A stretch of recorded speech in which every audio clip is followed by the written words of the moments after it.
Just the other day, saw you looking my way. I start to contemplate moments that went to waste. Why you do that? You drop me like who that? And put me through that. But baby, it's useless. Ladies and gentlemen, I thought I would do a bookshelf tour for you.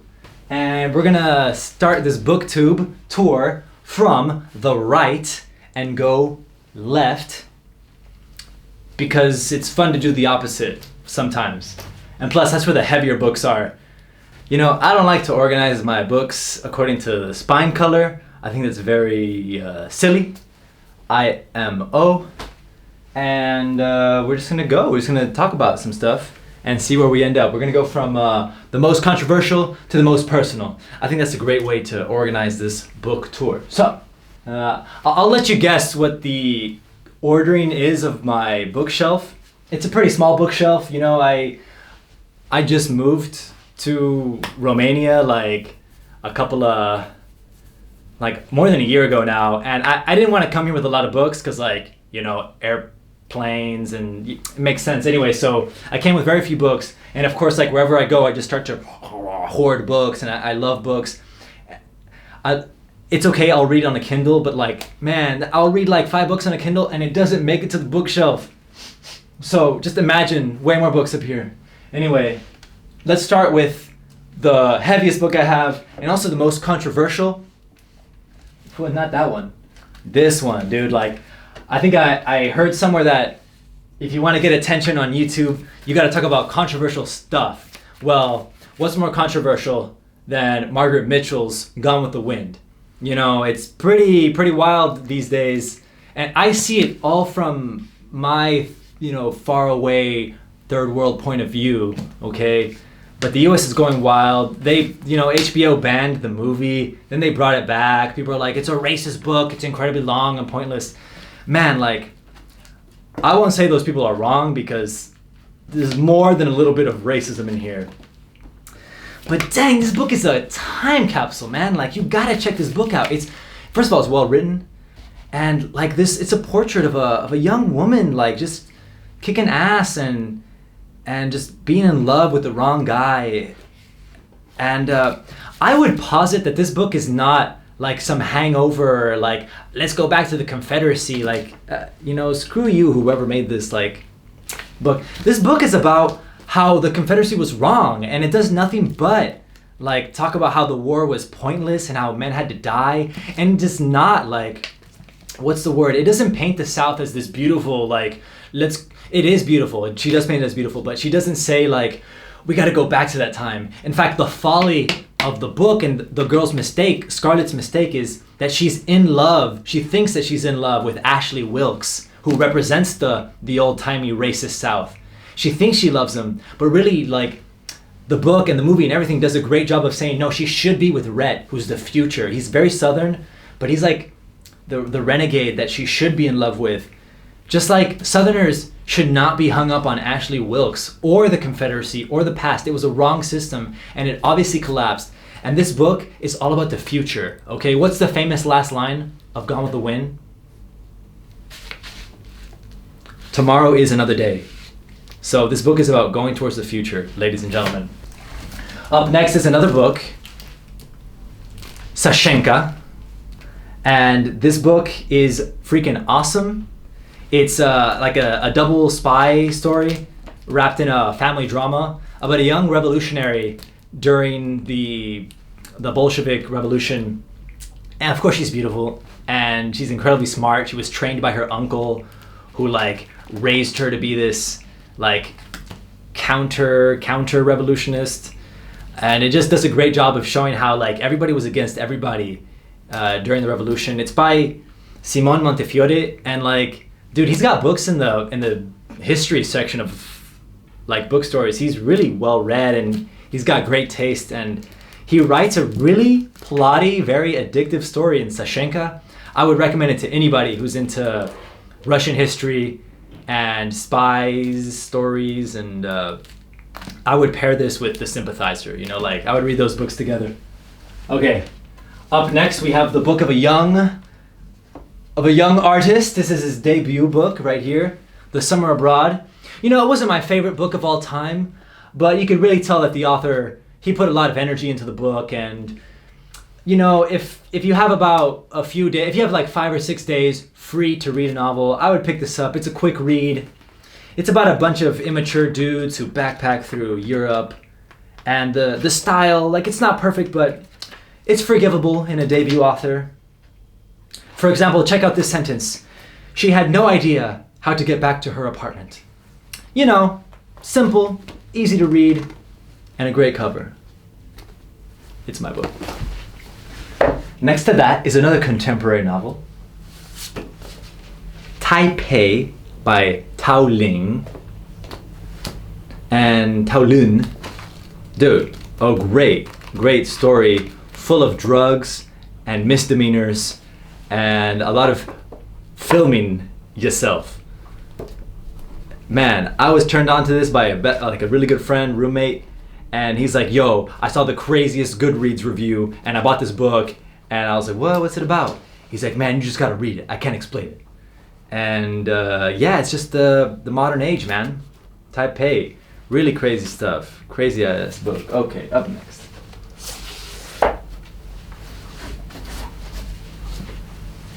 Can y'all see that? Dracula. I actually went to Dracula's castle, and in the gift shop, they had this book. Was I not gonna get it? Evidently, yes. So, it's worth checking out, man. It's got some great storytelling, mixed media. It's got like gramophone recordings, diary entries, and pure narration. Creepy story of Nosferatu Dracula.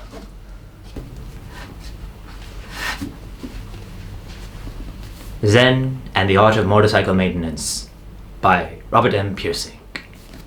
That's how the audiobook goes. Really cool audiobook. This is one of the few books that I just could not, I just was completely absorbed into the road trip of a father and a son and their philosophical inquiries into the nature of values and quality. This book teaches you about quality. It teaches you about really owning things and taking care of things. A book about responsibility and man, Zen and the Art of... this is not going to be an essay video, okay? It's just going to be a bookshelf tour, like, yo, check out some books. You know what's crazy about this book? That this author submitted to 100 publications, like for this book, that's now a bestseller.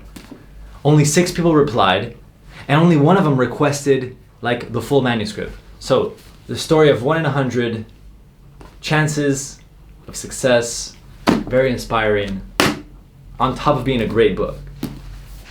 Zen and the Art of Motorcycle Maintenance. Buy your copy today, or have a best friend leave a copy, because that's like, so that's that. Dude, up next, so crazy, Pale Fire by Nabokov. I think this is his last novel, or second to last, but this is one of the few books I picked up and just stopped reading. Like, not even halfway. No, more than halfway. More than halfway. I just couldn't. I just didn't get into it. Like, I love the premise. I love the writing. Nabokov is a homie. But what? I think I'm too young. You know, that's what I tell myself when I don't finish a book. I just wasn't ready for it. Up next in the bookshelf tour is a gift by a professor of the University of Houston. Really cool guy. You know, I met him for a coffee and he's like, hey, I have a gift for you. And dude, I had a gift for him. Like, we exchanged books. It was very cute. And it's just an anthology of kind of wild short stories and nueva escrituras de las Américas, new writings from the Americas. Great stuff, man. Like, I really got some inspiration from here, you know, like, you just open it up and it's got some great content. But a good addition to the library. One of the few books that I brought with me to Romania. Dude, up next, don't laugh at me, is this. Little Women by Louisa May Alcott. This was a gift from the missus again, and not for nothing, all right? Like, it's a deceptively amazing book. Like, just from the cover, you'd think, oh, this is some, you know, coffee table piece at like your sister's place. And it's a great book, dude. The reason I really wanted to read this, and I told Ella about this, was that Lila and Elena Greco like spend their childhood obsessed about this book, and it inspires their literature. And there's a lot of talk about Little Women in the book. So I was like, okay, I love My Brilliant Friend. I love that series. I gotta check out the inspiration. I did. And it's a powerful story, dude. An incredible story about 4 sisters and their little dramas and their little, like, it's a feel-good story, man. Like, written right after the Civil War, when virtue and love were real, you know, back in the day. Little Women, worth checking out. Oh, and it's semi-autobiographical, so you know that's my genre. And then to wash down Little Women, we have ourselves Murakami. Now, Murakami, you know, we all hear about Murakami, and this is my first Murakami fiction piece that I read. It's a collection of short stories. Man, this guy is really good. Like, I can't believe I gave myself the task of reading this little sushi piece of Murakami. I should have bought something a lot heavier, because like, I was reading these stories one after the other, boom, boom, boom. Oh, I was so into them. There was even a moment with the story, The Birthday Girl or something. I think it's The Birthday Girl. Samsa in Love, that was so good. Birthday Girl. Dude, I put down The Birthday Girl. And I just felt so like, I can't ruin it. Just get this copy, just check out Birthday Girl and we'll talk, okay?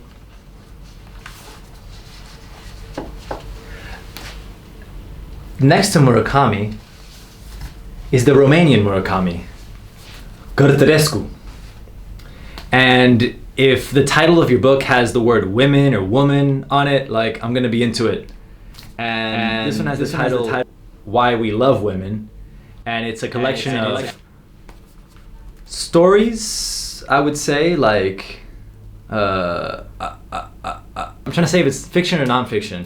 It's kind of a mix of both, like, just these intimate stories about falling in love or like losing your virginity, really personal stuff. It's one of those books with like art in it, and that's always nice. It's a nice touch. I think I bookended some pieces that I really liked, and some lines I really liked. For the whole world exists in order to arrive at a beautiful woman. I like that kind of stuff. Like, say what you want about, you know, he quotes Sappho. Anyway, it's really cool, man.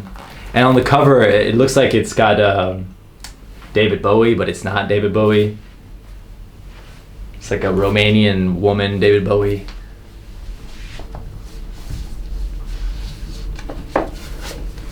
Dude, and then here's a book called Panait Istrati, and it's all in Romanian. I never read this book. It's got this dude on the back. I don't know what to say other than how I came across this book. I was having a coffee with the missus, and a gentleman in rags and a bag of books put this in my hand and was like, no, no, no, no, no, no. And I was like, da, da, da, da, da, da, da. And I ended up buying a book by a homeless guy. He just gave it to me. And it seems pretty interesting. I mean, of course, I had it translated, you know, the tabel chronologique, like, I don't know, it seems really cool. But one day I'll read it. Next to the unreadable Romanian book is a very readable Romanian book by the premier, eminent, ultimate Romanian historian, Juvaru. And this book is so good. Like, you know, when I first got to Romania, I was not obsessed, but like really into the idea of learning about the history. And I couldn't find that much, dude. Like, not on YouTube, not on Wiki. Like, it was just like sort of the same stories recycled, you know? Like, it was like Romania had a bad surface mythology. Anyway, my brother-in-law loves this historian, like actually loves this historian, and he recommended it to me. We got this copy, and the brief illustrated history of Romanians. Man, it goes deep. It goes deep, dude, deep. And yeah, basically from like Middle Ages to the conspiratorial 20th century. And I love how I was actually getting some of the references, you know, after being here so long. So, nice.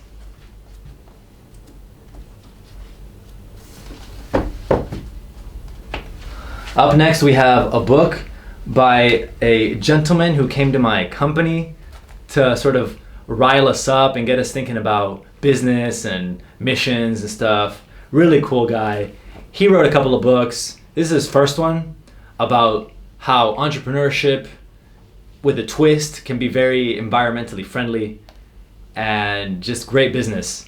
Dude. And he even wrote a really nice, you know, what is it, epithet, inscription, note. So yeah, man, keep smiling. Such a homie, dude. And the book's pretty good. It's got some good insights. It really helped me understand his approach to his consulting, something like that, you know? I guess this middle section is like my nonfiction section. But then we have a gift by my mom. Yeah, my mom's like always reading these crazy books about, I don't know how to describe it. I haven't really thought about it critically, but she's into alternative new agey. There's a movie called What the Bleep Do We Know? And if you know that movie, then you know exactly the type of person I'm referring to when I refer to the woman who gave me birth. And she's awesome. A large part of why I write is her, thank you. And when she came to visit Ella and I in Romania, she brought this book and was like, here, just, you know, take it.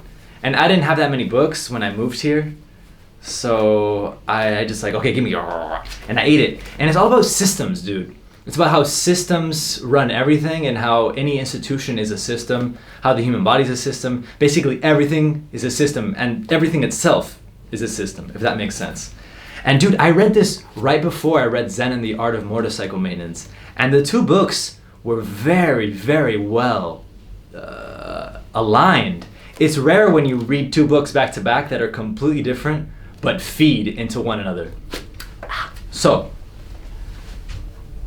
we do have one more nonfiction book, and it's entering into the Spanish section of the Biblioteca. And it's this little book I picked up in Buenos Aires called El Juego y el Aprendizaje de la Escritura, translated into the game of learning through writing, something like that. And it taught me the word lúdico, which it sounded so familiar in Spanish. When I Googled it, it means ludicrous. And I learned what the word ludicrous means. It means funny in passing, you know? And the best example of ludicrous, of course, is from the movie Spaceballs, where the protagonist's party is running away from the evil empire and they jump into light speed, you know, kind of like in Star Wars, but they turn everything into plaid. And that's called ludicrous speed or something like that. It's just a funny, quirky little moment that adds a little bit of humor into an already funny movie. It's like, oh, they've gone to plaid, you know, something like that. Another great example of ludicrous is Family Guy. You know, it's a funny show already, but then they'll make those really crazy references, and that's ludicrous. It's funny in passing. Well, all this to say that these two PhD ladies, they really thought about how learning is that play is a way of learning, and maybe the only way of learning. It's kind of like the Jordan Peterson idea, but with writing very specifically. I picked this up thinking I was going to learn all these writing exercise games, maybe for students or for myself. It ended up being more of a thesis about how children learn really with their bodies and with movement, and how if you just make it fun, if you make learning fun, then like children will learn. And to quote my mentor from my teaching course, if it works for children, it'll work for adults. And to quote my roommate, it doesn't work the other way around. All right, up next we have Del infinito al bife, from the infinite to the steak of beef. It's really a biography in quotes. Like there was this really awesome artist in the 70s, 80s, 90s. Did he live to the 90s? I don't know. Artist in Buenos Aires, Federico Manuel Peralta Ramos. Just a really crazy guy, like a poet who would walk into, stores and just spout some verse and everybody would applaud him. He was like a character of the town and of the city. And when he died, he really left a hueco, like he left just a hole in a lot of people's lives. And so this book is a collection of a bunch of celebrities and artists, all sort of quoting or reminiscing about a guy they really loved. And he's really inspiring, man. And he's kind of a character even in our family. We talk about this guy, Federico Manuel, really cool guy. Anyway, if you're into biographies of wild artists, check it out. Off to something a little more serious is Zama, one of the premier, eminent, ultimate novels of Argentine 20th century literature. Like, man, this guy is up there with I'd say Camus, but even sexier, because Di Benedetto, he wrote a philosophical novel in plotty prose. Like, it's the story of a 16th century, 17th century, colonial Paraguay, and he like hates his job. He's far away from his family who's back in Buenos Aires. He works for the crown. He's just like a functionary, just kind of like a losery dude in the middle of nowhere. But without that depressing Notes from the Underground feel, it's more of a, I don't know, I've never read anything like it. He falls in love with this Spanish aristocrat, but we're introduced to him at the beginning as waiting for a boat that supposedly, I don't know if it carries a letter from his wife or it carries like his transfer papers. I don't know, really crazy. Man, this book is awesome, man. And like the words, the prose is so lush, so beautiful, and just completely transports you back in time. And it was made into a movie that really sucks, man. The movie Zama, it's cinematically, like, the director of photography gets a high five for this movie, but it just didn't translate well. Did not translate well. No. After Zama, only naturally, we have two books by Cortazar. It's his first collection of short stories, Bestuario, and one of his last collections of short stories, Todos los Fuegos el Fuego. And I only have these books because of a great family friend who she kind of treats me like the next Cortázar, and it makes me blush, and I love it. Like, and Cortázar, he's a homie, man. Like, he's the kind of guy who you get into not because you want to, but because you know, like, oh, Cortázar, like, you gotta read Cortázar. And so every time I get into him, it's always with some hesitancy, some reserve. I'm always reserved when I go to Cortázar. It's like, Cortázar's like a great friend who you kind of hate off to the side, like, that mofo, like, ugh. But when you get to his house, man, he puts a glass of wine in your hand, offers you a cigarette, and just blows your mind. And he's amazing. Like, once you kind of get into him, he becomes a great friend and a great addition to your library. He's very ingenious. I wouldn't say like as ingenious as Borges, but definitely a better writer and much more interesting. And his stories stick with you, man. And I would definitely, you'd have to read something before Rayuela and something after Rayuela to get a full spectrum of who he is. So that's Cortazar. And a small note since we're here, Argentina, ¿por qué? Like, why do you put your titles opposite, like upside down on the spine? Somebody explain that shit to me, please. God damn.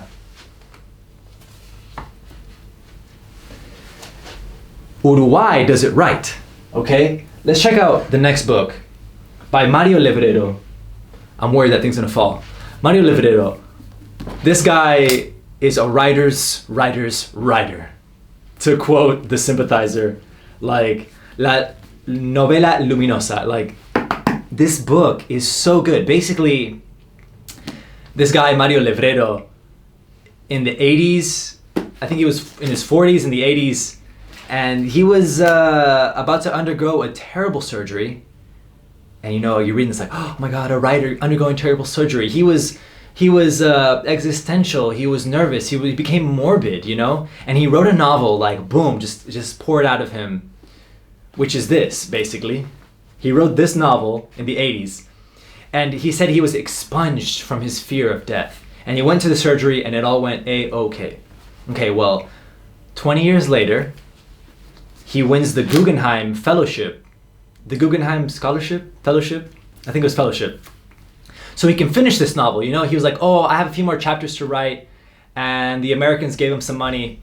And what he did was not complete the novel, but actually write 500 pages of prologue. It's so funny how this guy, like, did that. It was incredible. And basically, it's a diary. It's a diary of him hesitating to start the novel again because he's afraid of going into that. And it's absolutely mind-alteringly hilarious and funny. And I would highly recommend it. And side note, I started translating this book and I just realized, man, translating is so hard. Like, maybe I will one day, you know, that's like one of those dreams. Maybe I will one day translate this book. I hear it's being translated by some suckers, whatever. Anyway, you can't know about Uruguayan literature or Latin literature at all without having read this next book. Onetti's La Vida Breve. Like, I feel like the Latin boom in the 60s was so crazy because it's not just the boom that was so good, you know, with Cortazar and Rulfo and all those guys, Marquez.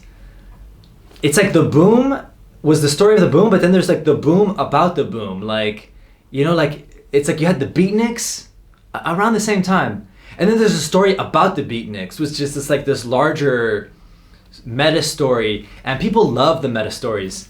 And part of the boom's meta story is this guy Onetti. Like, he really, really inspired the Peruvian, the candidate for presidency in Peru. Oh my God, I'm getting nervous in front of the camera. I see his face, handsome gentleman. It's because I never read any work of his, but I saw him live.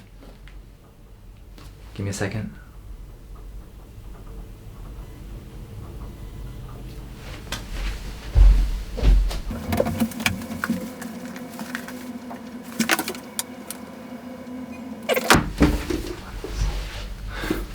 Vargas Llosa, oh my God. Anyway, Vargas Llosa wrote a whole like love letter to Onetti and had a lot of respect for the Uruguayo. And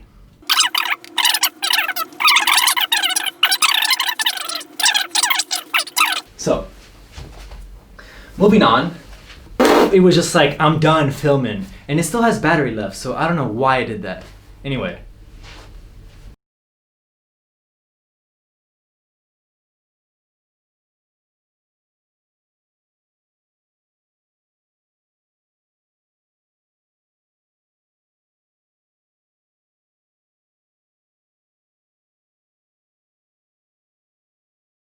And that's at the end, dude. Like, I'm not gonna talk about my journals that I write. Like, every morning I write a few pages of journal entries, and I stack them there.